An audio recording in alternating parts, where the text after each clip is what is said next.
Permatex Rust Dissolver Gel.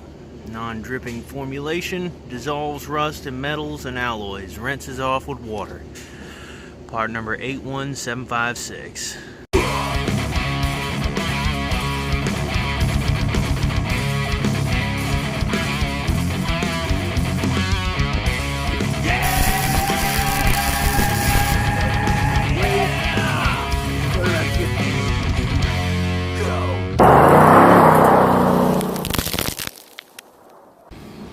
Alright, so today reviewing another automotive product here, the Permatex Rust Dissolver, part number 81756. It is a gel.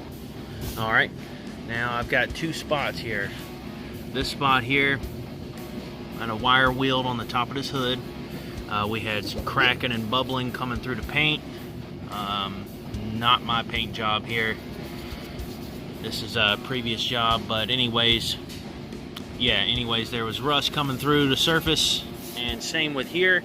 It started out as what looked like to be a little crack, and thank goodness it was just a little bit of surface rust. You can still see there's like some dark black spots like that. That's cool. That's not rust anymore. It's been neutralized, and that's some kind of like oxidation on top, I guess. But here, I'm going to show you how this works. It's pretty cool. It's pretty easy to use. I'm doing this with one hand, so bear with me. Here's what I do. It doesn't take much, and it only sits on there for a few minutes, and then you wipe it off. So I get an old toothbrush, okay, and I apply it to your spot. Get it all in there. This takes care of your agitation. You know, you get it in there, agitate it. It always says that on the back of the bottle. Works better if agitated with brush. So that's what we're doing here. Alright, then we put our lid back on. This is magic, I know it. Just bear with me. It is amazing, I know. Got me a rag here. A couple of love bugs. Gotta love that. And then you wait 15 minutes. And the way you want to prep the surface, it sounds ridiculous, but I wire wheel it, get most of the, if there is any scaling off, anything that's loose, something right past being able to blow it with your mouth, just blowing on it, and then wire brushing it down. You don't have to use anything like this. You don't have to use that. It does create a bit of heat, so if you're not experienced, don't go putting that on a hood, or else your hood's going to look like a skateboard ramp when you go to paint it. So, and that's because of the heat that it causes on the surface. Rubbing and rubbing and rubbing, just like the old Indian burns you do to your arms or your buddies and stuff. Same thing, except your arm doesn't look like, you know, it's warped afterwards, but the hood will. So if you got to use a little wire brush, no sweat, man. Use what you got. And here in a few minutes, this will turn white, like a crispy, like when your battery terminals corrode over. Kind of looks a little bit something like that. Not the green color, but the white. And then it'll have a like a textury feel to it if you let it dry overnight, which I have done on this spot here. And you know, you just sand it down with like some 180 or something, or whatever you feel is just. And then you can prep your surface accordingly. Edge primer, epoxy primer. You can OSFO it, and again, just to be sure and do what you want. But this is kind of like a substitution for the OSFO. You can use either or an acid or whatever. And it does say you rinse this off with water afterwards.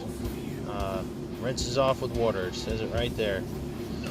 Wear rubber gloves, check. Scrape or wipe loose dirt, oil, grease, rust, flakes from surface, check. Brush on liberally and work into pitted areas, we got it.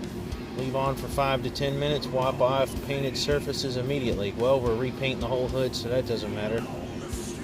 Wash or rinse off with fresh water. Repeat applications for heavily rusted surfaces. Allow product to remain on heavily rusted surfaces longer if necessary. Limit applications to 5 minutes for chrome or plated surfaces. And we're not treading in that water.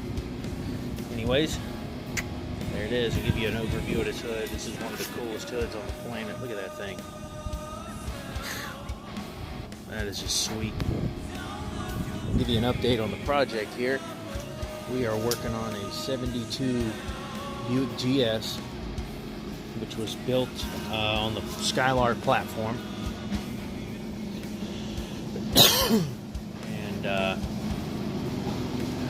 this is a 350 car. Now, if you had one of the earlier 455 Stage 1 cars, and I'm stopping at 70 because before that, 68, 69, yeah, they looked pretty good, but they weren't the 70 era body style. For me, that's what does it for me. We're doing a light restoration job on this thing. It turned out, it started to be just a simple paint job, and then it's turned into the full meal deal. Because once you turn the stone over, you can't unsee what you saw. You know what I'm saying? And I can't send it out of here. If I've seen something, I've got to fix it. Otherwise, it's no good for me to have my name out there if I did happen to pursue this with crap under my belt. I don't want to do that. Very cool car. Very cool.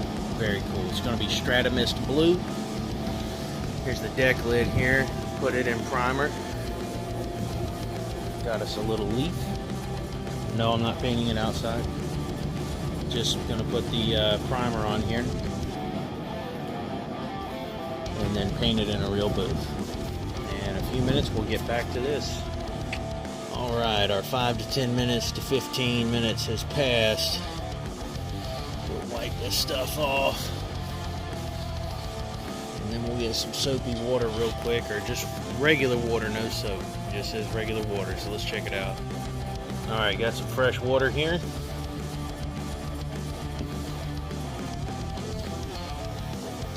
Wonder what would be unfresh water. What the hell does that even mean?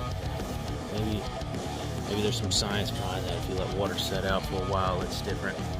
Okay, so let's check it out. Here's our surface now. Keep in mind this yellow stuff, that's some type of body filler. That's not rust, okay? So I would give this a pretty good damn thumbs up. It pretty much eliminated all that surface rust with ease in 5 to 10 minutes, whereas stuff like the OSFO asks you to leave it overnight, 24 hours or something like that. So I would say for a small spot like that, or maybe if you've got a little bit of surface rust, this may be your ticket. Yeah, check it out, man. Pretty good stuff.